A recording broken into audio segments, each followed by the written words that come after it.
want to come back to the point of Dennis Nietzsche. It's about numbers. Modernity has been characterized by the relation between mass and power. So we have, on the one hand, we have the need to exercise power over masses, people or products or material flows, whatever. And the masses, they exercise their own power. This is prevalent until today. We have masses of images, we have masses of consumers, and so on. And the question regarding place and a true sense for community in the communal, you cannot do this. This is the point of Dennis and of Aristoteles altogether. And it's a problem.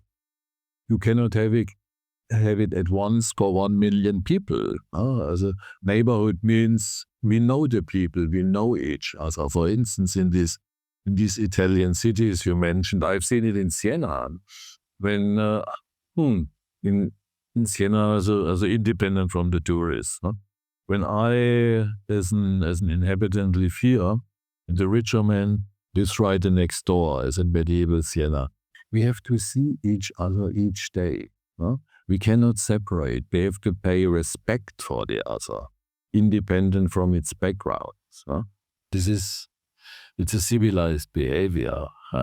And to re-achieve this with these masses of people we have today, the only possibility is via neighborhood concepts in some way or the other. Okay, but a neighborhood concept only works if the neighbors are willing to collaborate. What if the neighbors are not willing to collaborate and are this new human species of a retreated individual using the words? Click, click, click, click. What then? Well, to see each other, like in a mixed community where people of different backgrounds, economic levels, religions, so forth, when they walk out their door and they can see each other.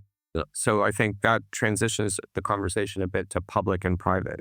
Like the activity you were describing of, passive engagement was really happening probably largely in a kind of privatized moment. And you felt like that button, that when you hit the button to sign the petition, you were participating in a little bit of a public activity, but it's still in a very controlled environment of your interaction in that moment. Whereas when you walk out the door, you're giving up some control because you're entering into the neighborhood or you're entering into the public realm, and therefore who you see, who you come in contact with is no longer under your control. And that's where I think the question of place in relation to community, if place is about belonging and inclusiveness, the public realm is critical to that. Can we have place that's privatized versus public? And the opportunity to build connection, the opportunity to be active, the opportunity to mobilize, the Arab Spring or the Occupy, or yesterday, the No Kings. Although I heard it was in the UK, it was no tyrants. They couldn't say no kings in certain places. That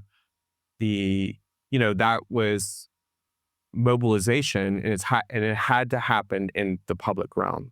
The only power that could possibly have is in the public realm. So I think the sense of scale, finite scale, finite, number of people you can deal with.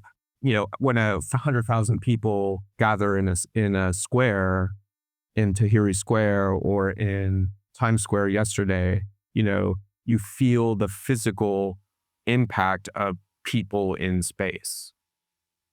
So the finiteness, Leon Creer, we might talk about more tomorrow about like how big can a neighborhood even be to be. Yeah, but before Leon's theory was really some incredible powerful light in the darkness of the 20th century. But it's also necessary to remember that much earlier than Leon Creer, when it was this terrible problem of growth of Rome after the unification of Italy. In Italy was in Rome was this great figure that is Gustavo Giovannoni, who was he's responsible of the greatest research made on those days on the way of designing places. And it was not based on theory, but it was based on analysis. So he was traveling in all the villages in Siena also to understand what were the dynamics of the development of a settlement.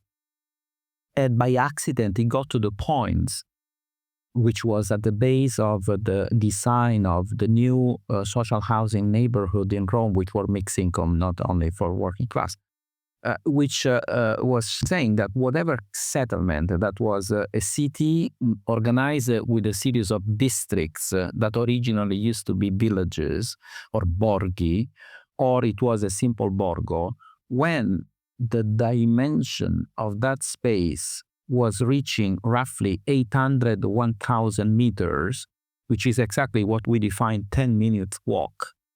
They were building another one nearby, and he was talking about the natural duplication of self-sufficient settlement, which goes back to what you were saying earlier. So obviously a neighborhood must be provided with all the functions that are making that space self-sufficient. So we can't forget number of schools, we can't forget the shops, we can't forget a police station, we can't forget anything that is making the hospital, is making that space self-sufficient. And this is something that is definitely doable now, because we need to make this kind of Marshall Plan, as I mentioned earlier, which is not a reconstruction after bombing, but is replacing what has been built wrongly, polluting the planet and destroying the social life of people. I mean, it's really, really interesting. I mean, if we go back to the meaning of citizenship, particularly after the Second World War, so the general definition of citizenship is rights and obligations we have towards the state and what we expect from the state. After the Second World War, citizenship was divided into different aspects. So there was economic citizenship, the rights of economic sort of development and to take part in that. Political citizenship, the right to vote for people. Civil citizenship, certain freedoms or civil rights, I guess one could expect. And then what we seem to be talking about here is social citizenship, welfare rights, the right to housing, the right to hospitals, the right to education. Now, what has occurred is that social citizenship is often historically been shoved to one side, whereas, you get promoted more economic citizenship and political citizenship. So, liberal democracies, hey, you've got the right to vote, which is obviously very important. But what about social, the infrastructure to cater for people's needs, which I think that's what we're saying is that's really, really important. For communities to be rebuilt, you need decent housing, you need hospitals, you need decent education and so on. And I think what's occurred is that social citizenship and often civil rights, civil citizenship has often been alluded to, but not given the strength it deserves. And maybe that's what we're trying to rebuild now, are those elements. And I think certainly the question of space and place in the community is really, really important. And but you do need that more macro element as well. Governments prepared to invest properly in this social infrastructure. But one thing also about bringing people together, certainly it's been emphasized in the UK at a very local level. Certainly people, going into public spaces and asserting their rights, such as in what's happening in America in the last day, and in other examples we've mentioned Occupy, it's very important. But on an everyday level, people often do try to make those connections. They like to just help out in their communities. And there has been a push by governments to get more people to engage in voluntary activity with their fellow sort of local residents. And that's often based around people being involved in community events and in places that are meaningful for them. So in the UK, more and more people are helping out to look after their local parks. So you get this, you get a big movement now called Friends of Parks. Now it's a double-edged sword in a way. It's good people come together to help out, and in my local park, there's a big Friends of the Park group where some people give their time freely. But to what extent is that just plugging the gap of social citizenship? Because actually the parks are just not getting the money they should be getting from the government. And so people are out of need, or we better jump in and look after the parks. So they come together. But is it around social citizenship, or is it around the politics of austerity? And one interesting thing about COVID is, certainly in the UK, the numbers of people involved in voluntary activity and helping out and looking out for each other went up quite significantly during COVID. And now it's dramatically dropped. Now COVID is now seen to be sort of ended. And again, most surveys show that people can't get involved because of the politics of austerity. They're working long hours, trying to make ends meet. And even with this local Friends of Park group, they often put it, and they've got a very active Facebook group, but they're often saying we need more people to be involved because it's just maybe 3 people who are doing most of the work. And again, that sort of shows that the social citizenship isn't there. Although there is a voluntary network there, they need more resources, and people need the resources also to free up their time to then help out and have that sense of belonging in local community places and space. And you use the word meaning, and I think that's maybe part of a critical path of thinking, because meaning in place, like to care about your local park in your neighborhood, if 3 people are keeping alive the Friends of the Park, it's meaningful to them, but maybe it's not meaningful enough to everyone else. And they're like, maybe more tangentially involved when it's convenient. Yeah. But so, I think the idea of place, if we think that place is a linchpin of what, communities cannot exist without place, that a sense of belonging in place are totally intertwined. Perhaps identity. So we might shift the conversation. We're talking about place, we're talking about citizenship. If we weave in identity, meaningfulness is important. So like if I go out into a place in my community and there's a place, that might be meaningful because that's where my grandfather took me when I was a kid. That might be where I know I can go out and just sit and be quiet and enjoy, a kind of indirect contact with everyone who's around me going about their daily life. It could be meaningful because that's where we saw a great concert in our community. That could be meaningful because that's where we went to protest for the Occupy moment or the No Kings moment.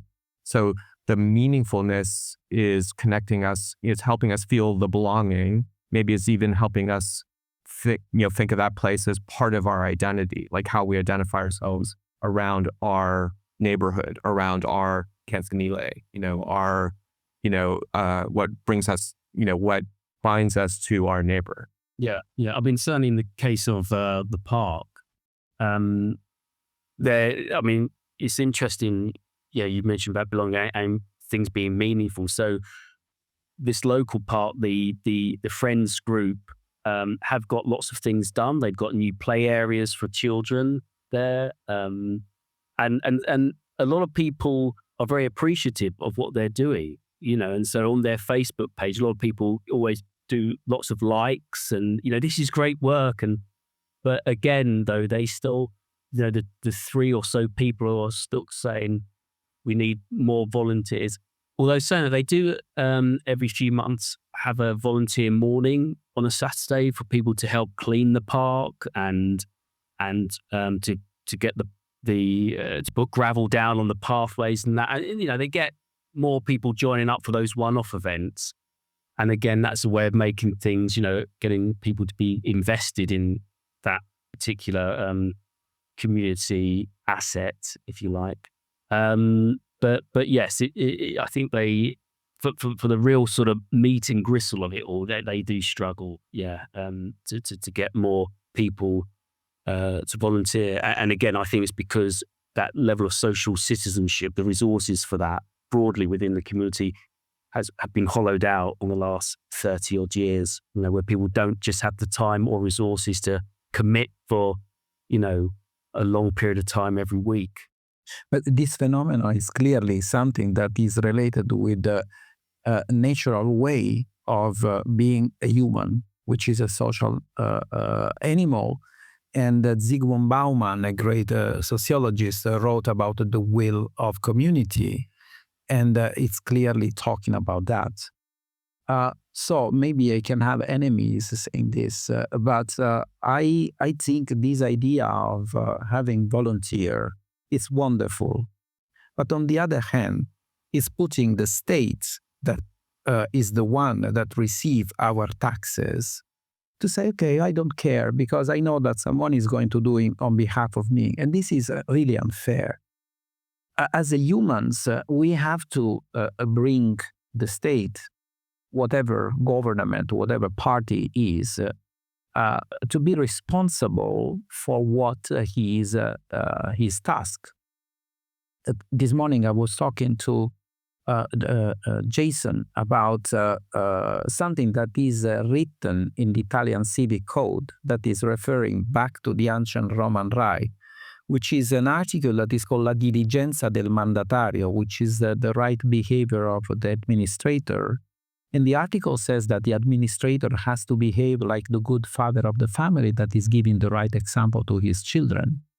This is something on which we have to think, because as a community, we need to have the respect of our rights. Because if we don't give the right example as a governors, we can't suppose that people are going to do it better.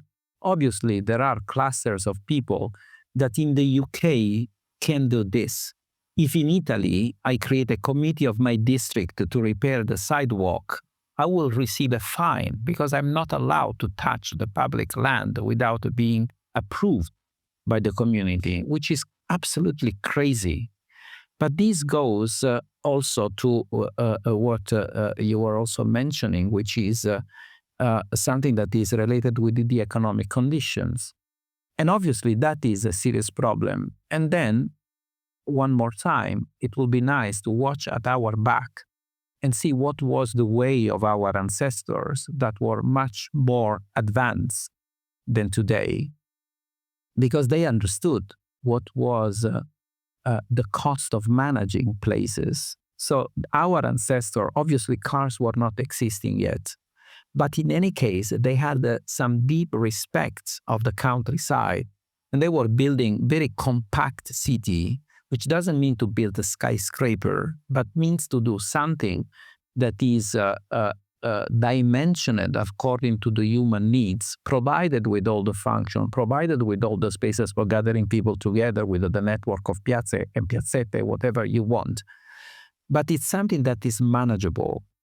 Just 2 days ago, I was in a debate in Rome, and it was one member of the Sovrintendenza Comunale that was proud to do something I'm always joking about, which is something that you can find on the webpage of the Comune di Roma, that is the map of Rome, that is proud to show how the perimeter of Rome, the surface of Rome, can contain inside Milan, Naples, Turin, Genoa, Bari. It's crazy. And I always refer to what is, I have some PowerPoint where I show the size of Rome at the end of Roman Empire, where the archaeologists estimated some population between 1.7 and 2 million of inhabitants that was within the perimeter of the Aurelian Wall, which is 19 kilometers, was 13.2 square kilometers.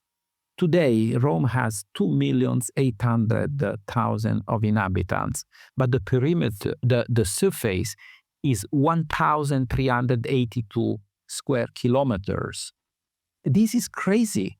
If we think about the cost of building, but especially the cost of maintaining streets, sewages, aqueducts, electric line, gas line, etc.,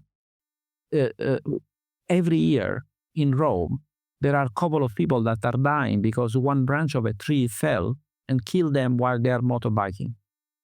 Because someone is working on maybe cutting the roots because he's making new electric line. There is no control because there is no money enough to have the control of the management of the city.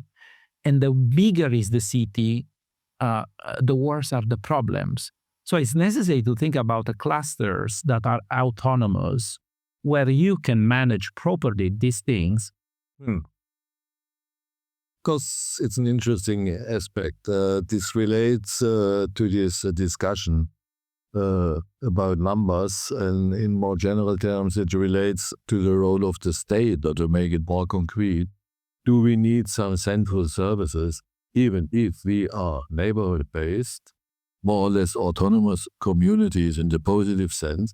We still need some central services, very, very practical.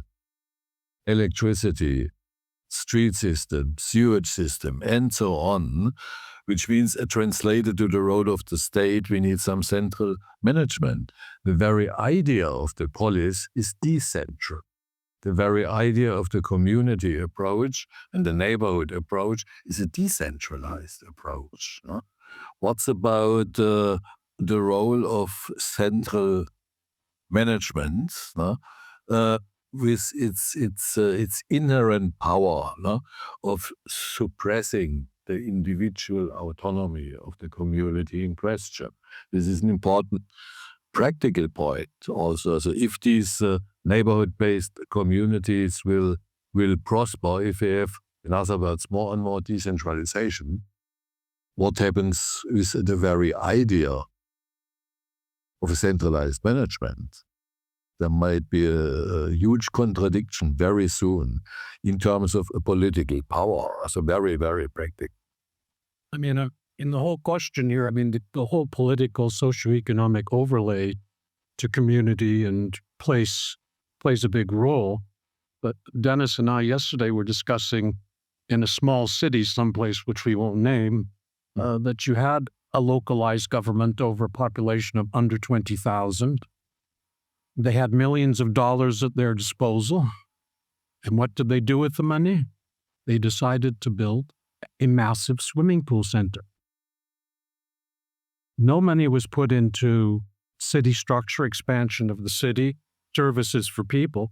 So there's a basic human condition flaw that we have, which is called ego.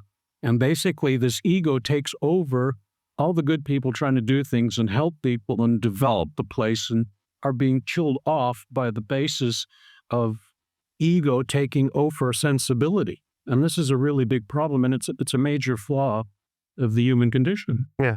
It's the selfishness of our society, which is based on the consumerism, and there is this ridiculous percentage, which is less than percent, is 1 per 1,000 of the inhabitants that is richer than the rest of the planet, that is imposing the rules for everybody.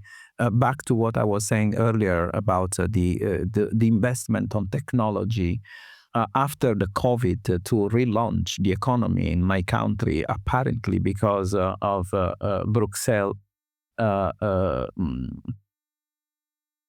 philanthropy, which is giving money to receive interests, billions of euros have been offered on all the countries in Europe, in Germany too, to be invested for relaunching the economy that were destroyed because of the COVID pandemic.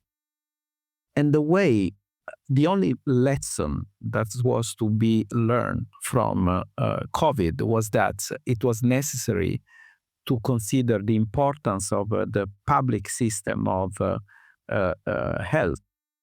We paid a lot of taxes in Italy, but there is this tendency in going toward the American system of privatization of hospitals.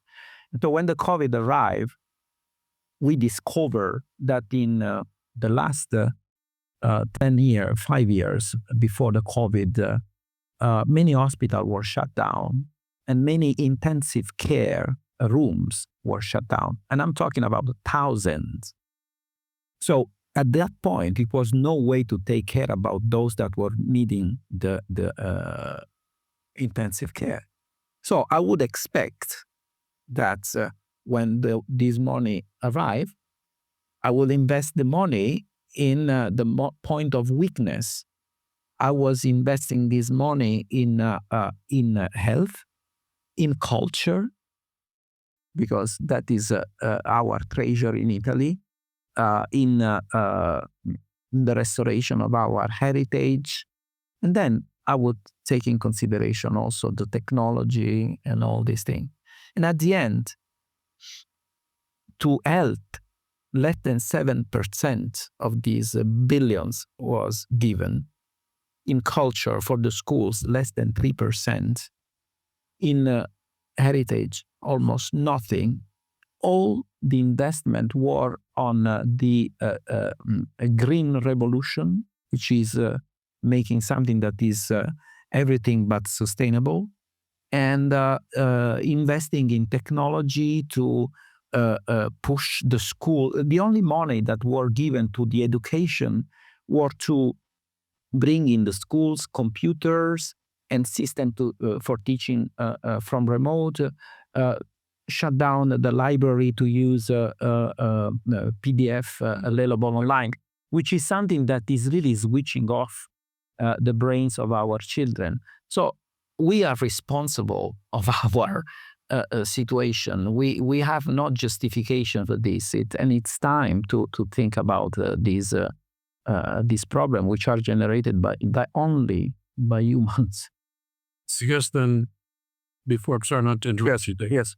then therefore couldn't we basically state that indirect democracy is non-functional?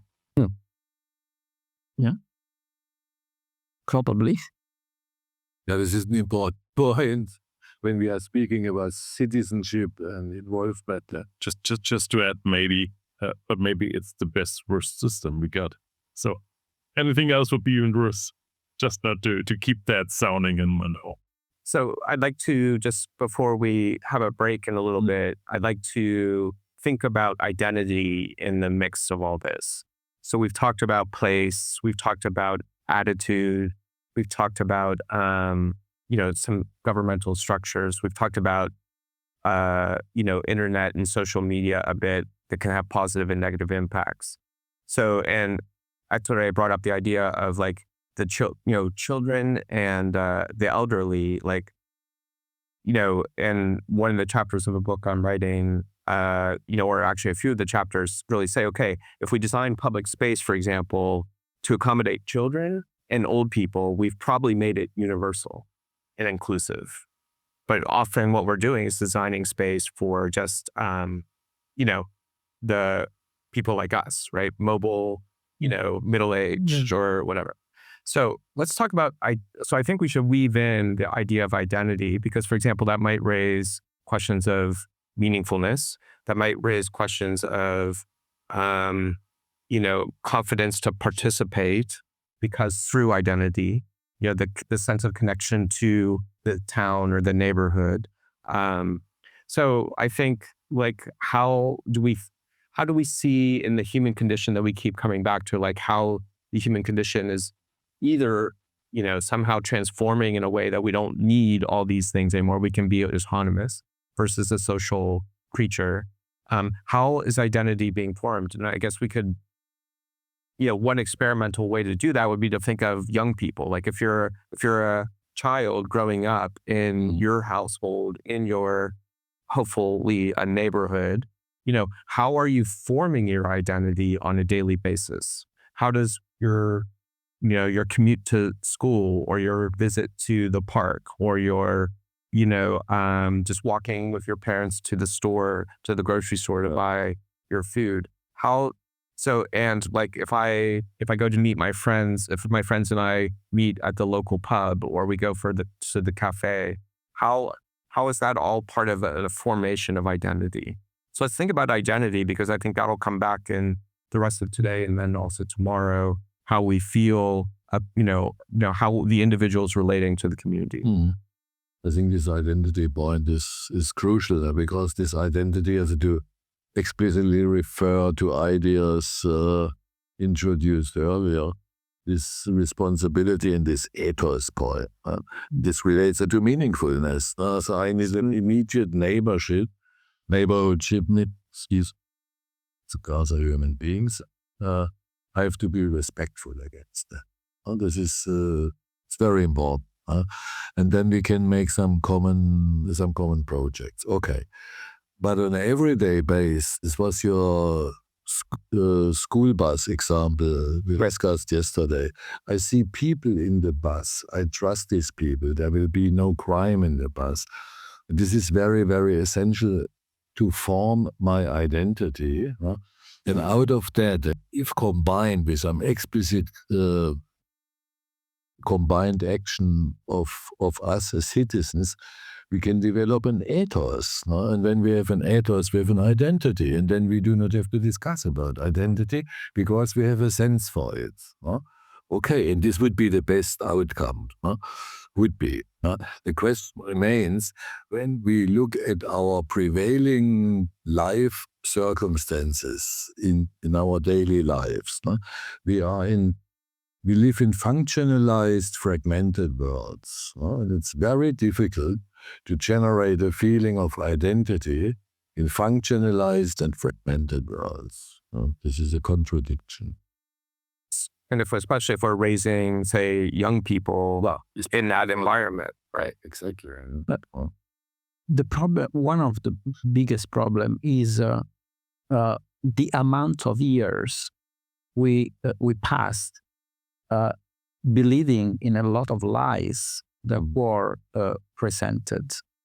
And the way we can now let people know that someone was lying.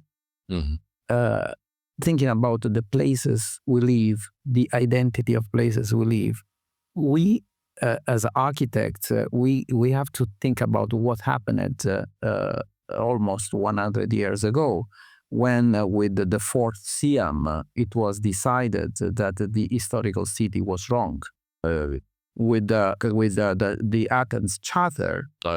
And we need to have the courage in the School of Architecture to say that the gods we believe are wrong.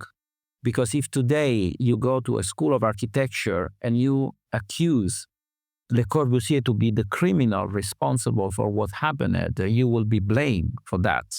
But I publish essays where I'm documenting the real series of letters between him and Gideon, when Gideon is afraid to publish the charter because it was no agreement at all. And Le Corbusier is offending him and is imposing the publication. And the publication happened only in 1941, while the conference was in 1933. And Le Corbusier published that document as a common agreement on behalf of the French Siam. And they decided that the historical city was wrong, was to be abandoned to the functional city, which is exactly what today it is recognized as dysfunctional. But a lot of theory were made on those days.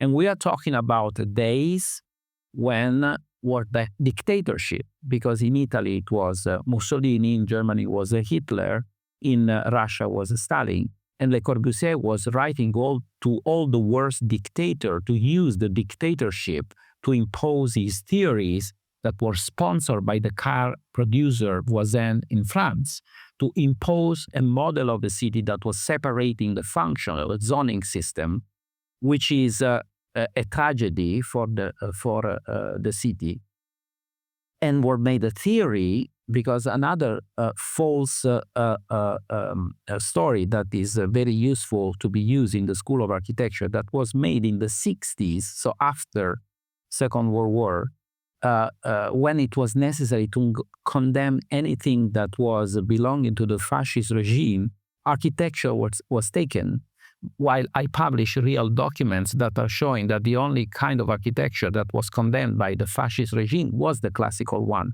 So today you make some classical project, you will be accused to be fascist.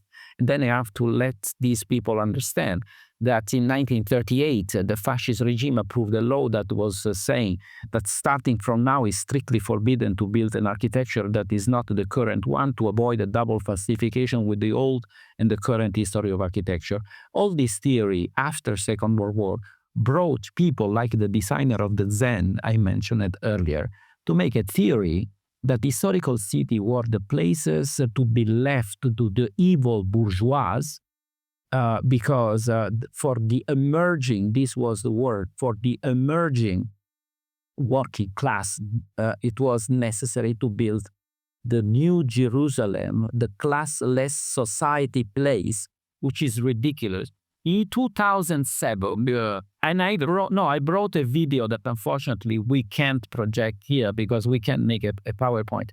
I have a video where Vittorio Gregotti, the architect of the Zen of Palermo, in 2007 is interviewed by a TV show that is called Le Iene in Italy. And he's like a peacock in his office in Milan. And the journalist is starting, you are design all these beautiful things. You are living in such a beautiful place. You work in such a beautiful place. And he says, would it be possible to do it better, the Zen? I said, what do you mean? More beautiful? And he said, no, more beautiful than that is not possible. I believe it's marvelous. And so the journalist says, tell me, but would you live there? And his answer, the guy of the New Jerusalem, the classless society, said, there are no conditions. I'm doing the architect. I'm not doing the proletarian.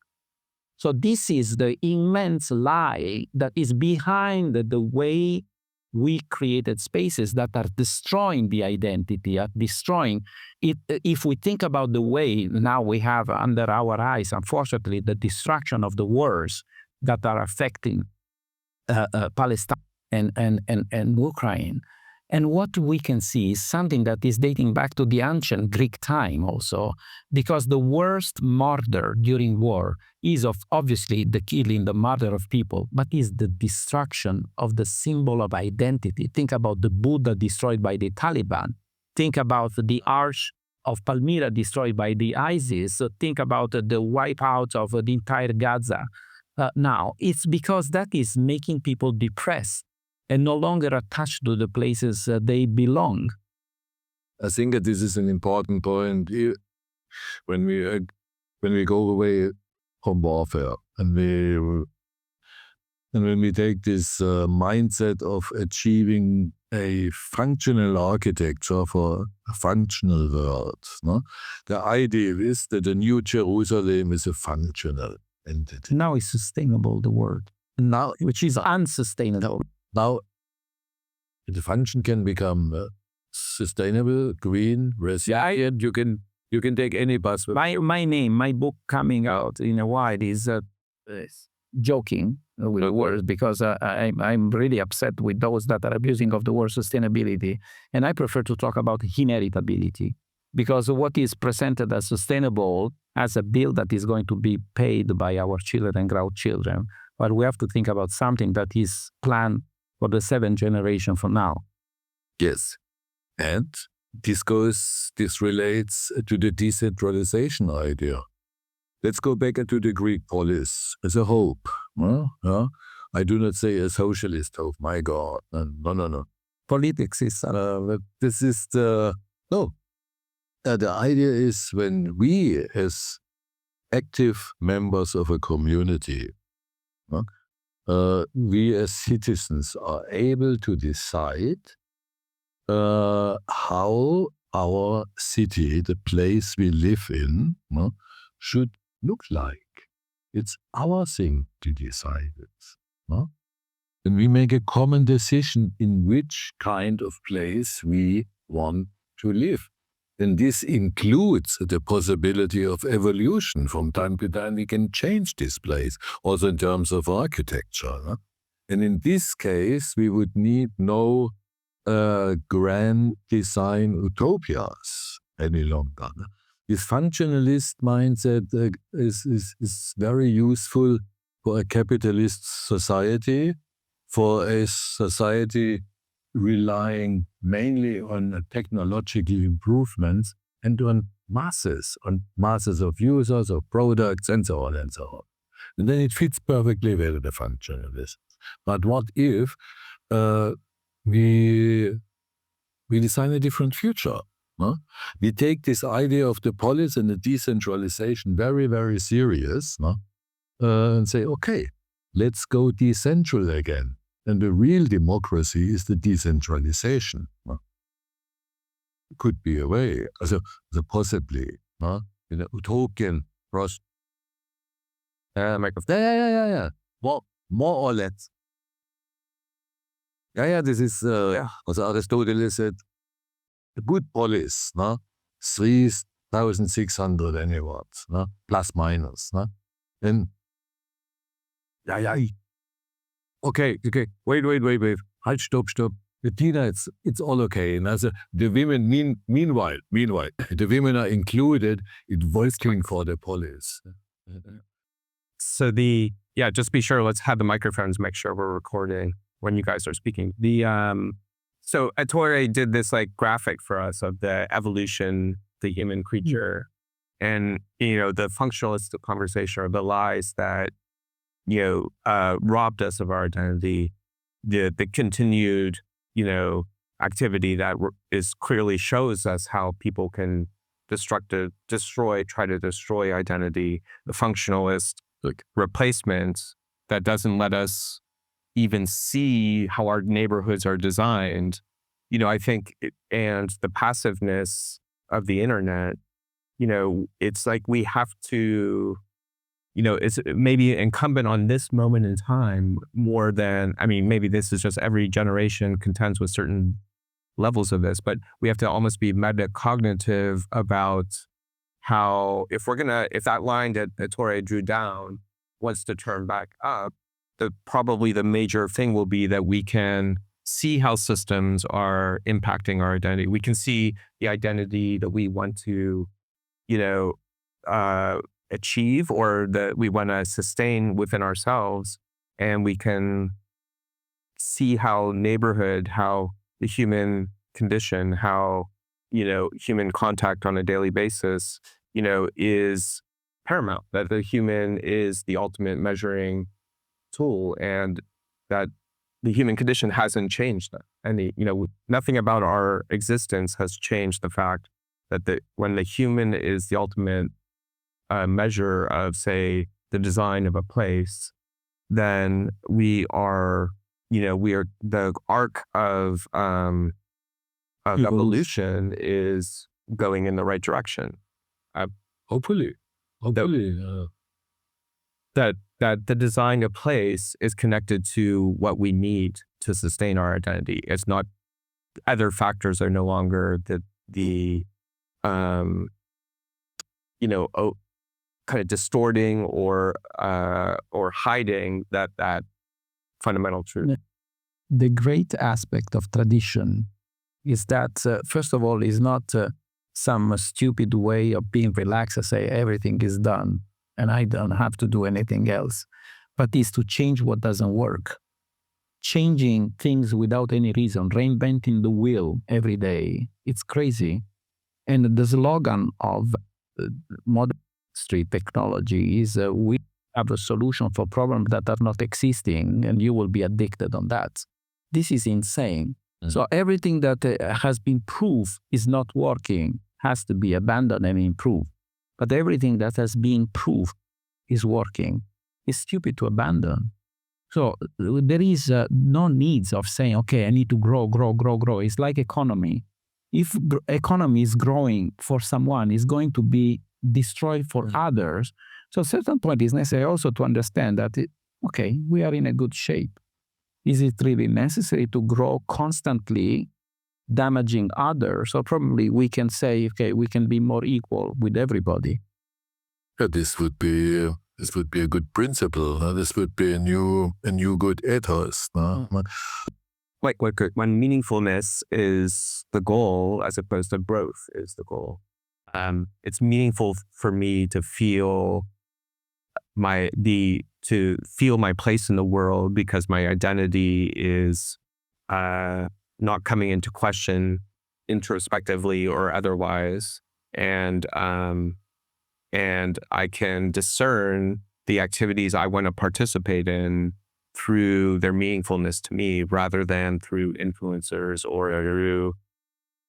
Today, all the countries are addicted on this idea of GPI, I think is in English, in Italian is PIL, this idea that the economy has to constantly grow, which has been proved already by many economists that is not true.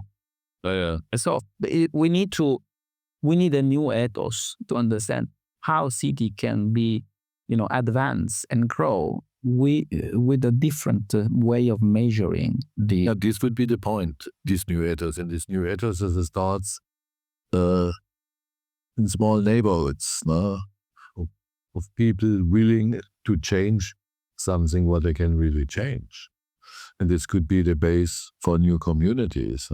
And this is the saying goodbye to large concepts. This is saying goodbye to an overpowered centralized management. And large concepts saying goodbye also includes, unfortunately, utopian concepts. But what you're saying there, I mean, in the earlier 1980s, we were speaking earlier, we had Margaret Thatcher. Absolutely changed the landscape. In America, you had Reagan. So you had Reaganism, Thatcherism. Were revolutionaries in the sense that they changed the post-war consensus from the welfare Keynesian consensus to a neoliberal, what might be called workfare. So you go from welfare to workfare. Now, the thing is, Thatcher wasn't just about neoliberalism. She was also about, in inverted commas, empowerment of communities. So there's lots of different discourses in Thatcherism, and Thatcherism changed even during Thatcher's time in power. But partly it was about almost apologizing for what she portrayed were the negative consequences of the functionist welfare state. So in terms of housing, she would say, and it was a key policy of hers in the early 80s, was to sell off all, I was speaking about this yesterday, I think, it's selling off all what we call council homes, social housing. And she did that in a way by saying, look at some of these council homes, and especially flats. They're terrible. They've been terribly built, because they're damp. They have, all these other problems associated. Now, I'm going to set you free. I'm going to empower you.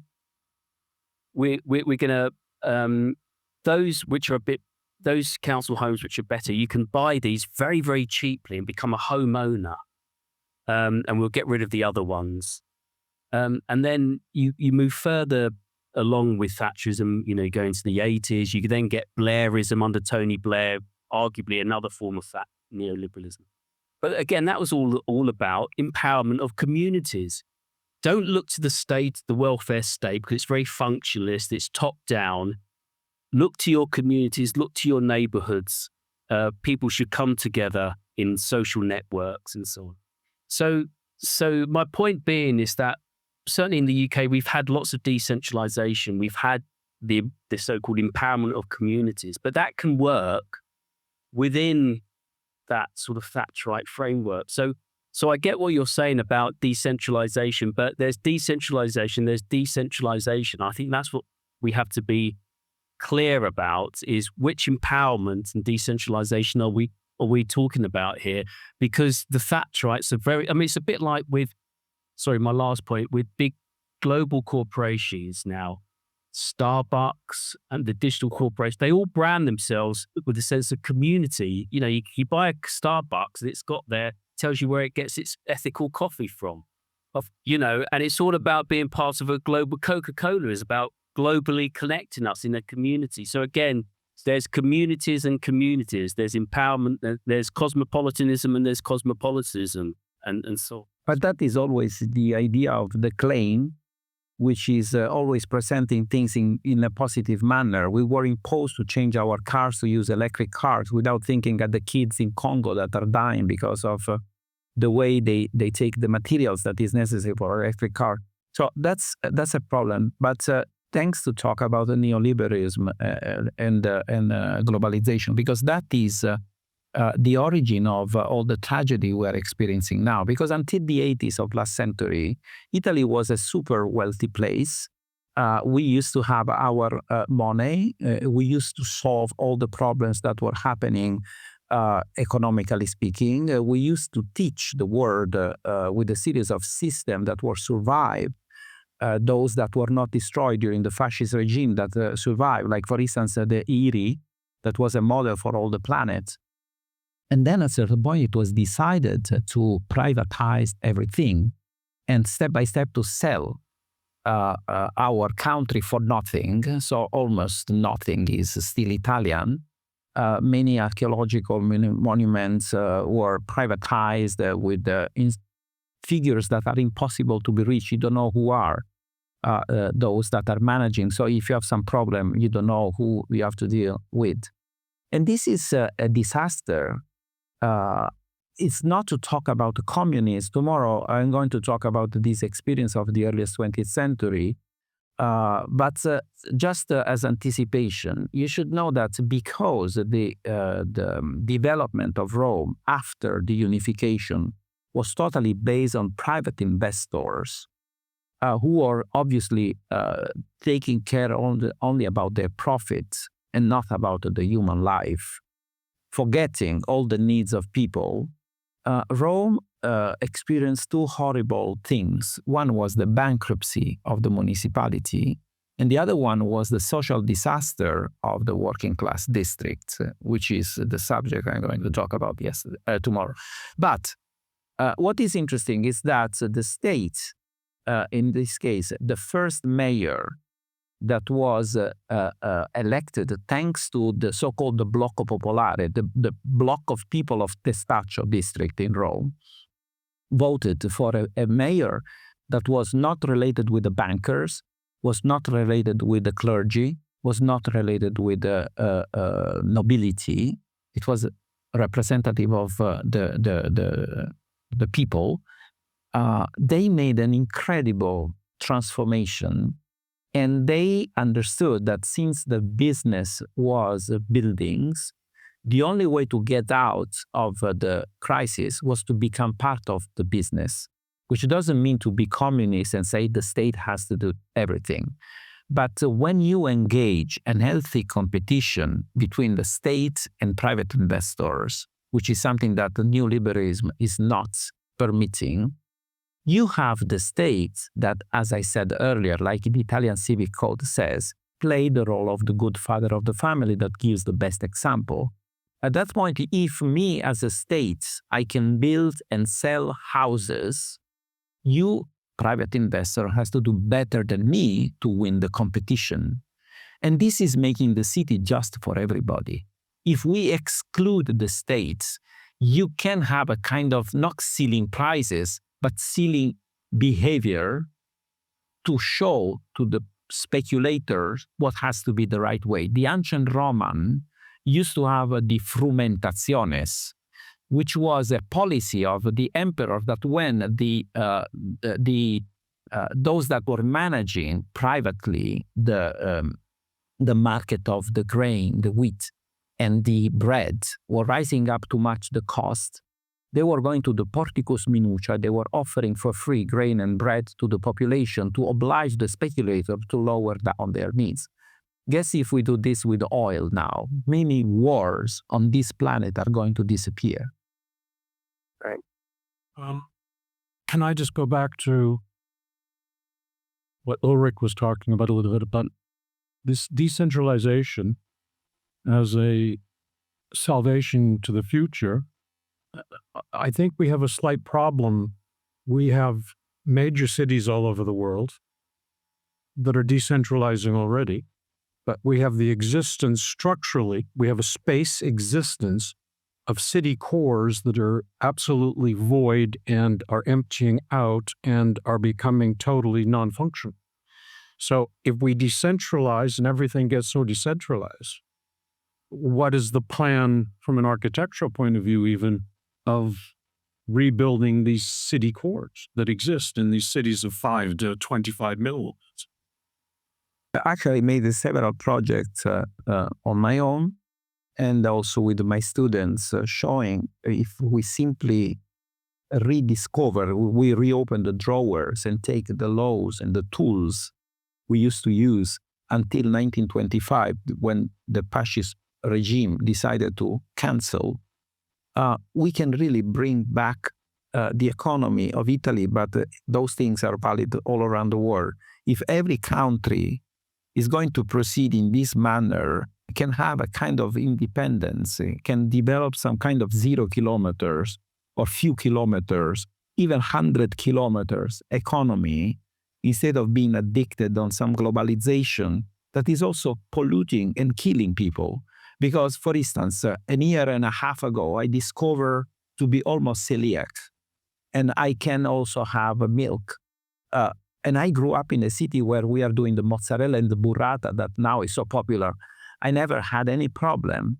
But the problem is that now, because of this massive economy of globalization, the wheat that used to have 4% of gluten has up to 60 and has the glyphosate. So there are people that are developing intolerances and allergies that can also produce the cancer on the intestine of people. And the same thing is happening with the milk, that because we are producing, because the European community is imposing some measures in agriculture, you can have more than tot number of cows, and you can produce more than tot liters of milk, because at the end it's necessary to have the one that is made by other industrial. And so the cows are constantly attached to machines, and they have to give antibiotics to them to prevent the problem on their breasts. And in the chain, the food chain, there are people that at the end are developing intolerance on milk, even if they grew up like me in the place of burrata, which is insane. So if we think at something that is much more decentralized and controlled locally, we can have a more healthy planet, which at the end doesn't need to destroy the economies of other people, but is simply to bring the economy of people that have trillions or quadrillions of dollars, and we don't know what they can do with this. To understand that they can take in consideration what some American Indian chief at the end of the 19th century said. He was a standing bear. I don't know if you know this phrase. He said, when the last fish will be fished, when the last river will be dry, when the last cow will be killed, those people will understand that they can't eat the money they have in the bank. So bringing this conversation back to identity, I think what we're saying is between centralization, decentralization, between global neoliberalism, are we letting too many other factors determine our identity, or help, make us, unstable in our identity? And that's, so all these factors are asking us, how can we address, what are the pathways in which identity can be reestablished? When Ettore talks about the government being in competition with the marketplace, what I think of is development patterns where private interests are really given free rein to develop. I mean, so I've been in New York many years, and so I'll use a New York example. A major new neighborhood was going to be built in Manhattan. The city's coffers of our tax money was used to make that possible, to build a platform over an open train shed or train yard so that you could build a new neighborhood on top. So the city, spent billions of dollars to make that possible, and even extended a subway line so that you had public transit to that neighborhood. And then they said to the developer, you're going to get all these tax breaks and so forth because, boy, you're going to give us a new neighborhood for our city. And then the developer was given free rein to design it. And what you got was Hudson Yards. And what you got was a neighborhood that totally turned its back on the rest of the city. What you got was a small enclave of incredible, expense and, international investment that had really nothing to do with the city itself. Yeah. And so so you got a place that's like placeless because it has no connection to this incredible richness of this almost 400-year-old city now, which is very young in Roman terms. But, if we're being metacognitive, we cannot let our identity be determined, through growth, through profit, through the false gods of sustainability and so forth. We have to get a control back so that we can feel stable in identity. And certainly our political dysfunction today, I think, is undergirded by people's, feeling the threats to their identity. These things are all interconnected, and they're connected to the placelessness that we're letting happen across the world. It's interesting in the UK at the moment, and it does connect up to what you've just said, Jason, is that there's a rising far right movement in the UK, and they've appropriated the Union Jack flag, and there's there's a campaign by the right and far right to put the Union Jack flag up in every sort of local high street they can. Now, we're not like America. We don't really have the Union Jack up much. So it is very unusual to see it. And that's part of our culture and heritage. It goes up for royal occasions, if there's a wedding or if there's a football match, you see lots of Union Jacks or at least the English Red Cross flying. But what's happened, in my local high street, and it's the first time I've ever seen it, is some far right person in the night, and they've quite well organized, has put a load of Union Jacks all the way down the high street. It's in other places as well. Not every London town, but there are other places where it's occurred. And, my first thought when I saw it was, God, this looks really cheap and tatty. Have seen all these Union Jacks flapping around. But on a local Facebook group, there's lots of people with thumbs up who you wouldn't expect to be associated with the right at all. These are quite, they see themselves quite civilized middle-class people who might vote for Conservatives or something. But the far right, in order to have this fictitious place and belonging or sense of Britishness, have started putting up the Union Jacks in everyday places. But what's interesting is it's actually brought together others, though, to be against it, to say, look, this isn't part of actually being British. Part of being British isn't to see the Union Jack everywhere. We got nothing wrong with and nobody's ever stopped you putting this flag up. You can put it up anywhere, put it up outside your house. But our culture actually isn't really to see the Union Jack, unless you're in parts of Northern Ireland. They have the Union Jack, the Protestants have the Union Jack there.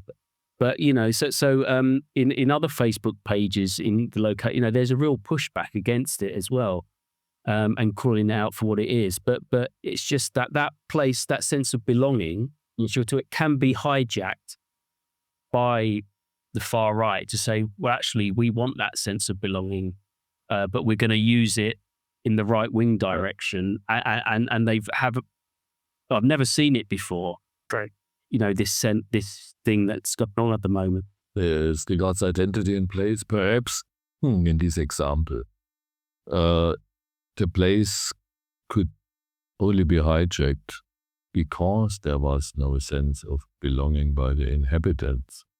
And if this is missing, I have to invent an identity. This was a point from Massimo Venturi. I I introduced as the guy who wanted to come but who cannot. The very danger, this was his point, the very danger today about identity is it can be ideologized. Also we can construct an identity, for instance, a certain right-winged identity, and then we fill gap. We can do this because the people have no identity, and when we can address it, then we have...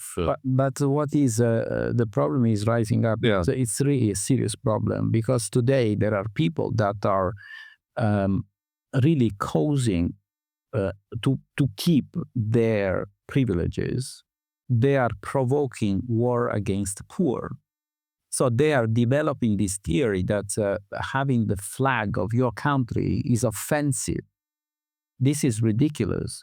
Or those that are suggesting to tear down the statue of Cristoforo Colombo because this is ridiculous. So the problem is that then there are extreme, because the woke cause a lot of problems. And I'm very sorry that at the end there are people that have taken advantage to make other political weird things. But I think people that are belonging to those so-called minority, I don't know how they can be proud, for instance, thinking that because there is the idea of having quotes, breaking any kind of privacy, when you apply for something, you have to talk about your sexuality, your religious, your color. You must be named because of your knowledge, because of your ability, not because of the color of your skin, your religion, your sexuality, because that is ridiculous. And I think if I would be part of one of these categories, I would be offended if someone is going to say, okay, you have the right to do this because of that. Mm-hmm. There are phones. If you take a look at a Netflix movie, it's written crime or whatever, and then there is also the category LGBTQ. I have nothing against these people, but thinking that there are special funds for these categories in whatever kind of, or there are special competition or whatever contests only for those that are belonging to this category. It's something to want to be different, because if you are part of the society, why you need to have a specific category? I independently, again, from any kind of idea of religion, politics, sexuality, etc., etc. We are all humans. We must be all the same, and I don't have to have the flag of my sexuality to say who I am. But it is, this is only possible, and this was my point, when I have no identity, these phenomena will occur. And then identities are ideologized. Exactly. So it is abuses. And this is fundamentalism and fundamental. And you will be accused to be fascist because you have the flag of your country, which is ridiculous. It's my country. Why I don't have to be proud of my own origin? But yeah, no, I think in the case of the UK, that nobody has ever, what the right are saying that we'd be made to feel ashamed of having the Union Jack. And it's not, no, people do, like I say, for occasions, they do fly it, but, born and bred in the UK, it's never been part of our culture to have the flag. It's not being ashamed of it. It's just hasn't been there. I would say one thing, though, we have to be careful, I think, about when we talk of, the sort of different identity politics, because a lot of that discourse is actually, it's a stereotypical discourse often put forward by the right. So I remember in the 1980s, it wasn't, the term back then to denigrate identity politics wasn't woke, it was political correctness. Right. Yeah. And there were a lot of stories in the early 80s in the sort of right-wing press about these left-wing councils, particularly in London, who are putting forward political, you're not allowed to say the nursery rhyme, bar, black sheep, because you're not allowed to talk about black sheep. It's disrespectful to the black community. But studies show these were myths. It was never the case. It was the right-wing press saying we weren't allowed to say it, but there was no examples of this at all. but it generates a discussion about political correctness, what we aren't allowed to Which say. many times is an hypocrisy, because at the end, politically correctness is also the right strategy to avoid the debate. Yes. So yeah, okay, it's fine. But if you don't take a position, the tyrant is always winning, because you can't accept, okay, let's do it. That's fine. I have to say it's wrong if something is wrong. Whoever is in front of me, if the Pope is wrong, I will let him know that he's wrong. Because until people are not taking a position, we can't forget that what happened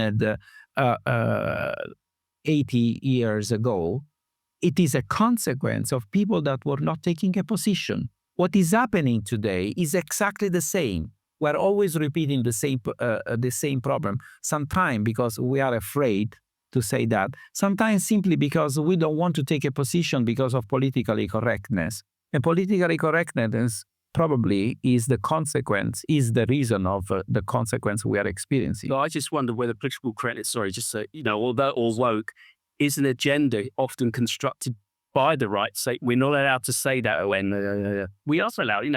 We're not stopped, and people do talk about. I think it would be the wrong track to discuss about is it justified to speak about wokeness or not, and or rightness or not. This is another point, and I think it's in the direction of identity. It's a difference.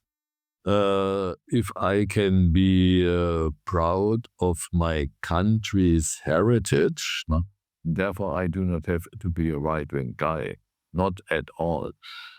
The point is about fundamentalism and ideologization. When I have no identity, identity cannot be created. Identity has to grow like a place, and neighborhoods have to grow.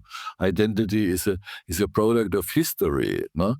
A good living together, for instance, generates a certain identity. A bad living together also. And if this is all lacking, if there's a deep, deep void inside the individual self, and if there's no true collective, means no lived and sensed collective consciousness of whom I am belonging to, and then I have to create something. The woke cancel cultures and green frog parties or what the hell ever, and claim this as identity, and this is the procedure of fundamentalism.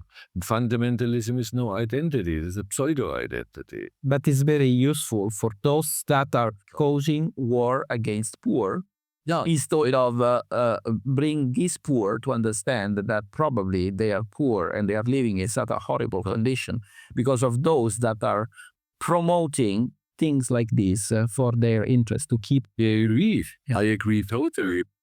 The point, to conclude from my side, the point is the lack of identity generates the need to create identity. And the danger is this becomes ideology, and at the end of the day, a fundamentalism. This is the consequence of placelessness in a way. Exactly. This is the consequence of placelessness. But if we look at the internet is based on algorithms, and billions of people look at the internet and live by the internet doesn't have an identity. It doesn't have a country. It doesn't have a community in the essence of dialogue. So therefore, the generation that's coming will, I don't think it's fundamentalism. I think it'll go to nihilism, which is just, why do I even need society? Which is the fundamentalism of nihilism. Because at the end, the idea is exactly that, to flatten the planet and create a series of shifts that are following the flow without thinking of what is going on. But have any of us ever questioned, where is the source of the algorithm that's creating that? Yeah. So I think we're about to break, but I think it's a good point to try to summarize what we think we've been able to probe here. I think if we take identity and place, we're saying, okay, place there's a definition of place that involves the idea of belonging. It involves universal inclusion. It involves a sense of meaningfulness, and from that you can both identify with place and you feel identity through place. And when we don't have place, we're lacking belonging, we're lacking meaningfulness, we're lacking connection, and therefore placelessness is undermining identity, right? That these things might be, they're not causal necessarily, but they might be co-relational. So we're going to take a break, and when we come back, really the wrap up of the rest of the afternoon is going to be to try to say, okay, how does all that, it's great that we have Ettere's view on the communal, right, on communes, and we're going to talk about the individual and communal, and how that's going to lead us into the conversation on day 2 about the city. So I think this has been the goal of this morning or this session was to get us a foundation of conversation, terminology, definition that we can now start to apply at these scales and then bring it up to the conversation about the city tomorrow. So great place to break. Good. Thank you, everyone. Thanks.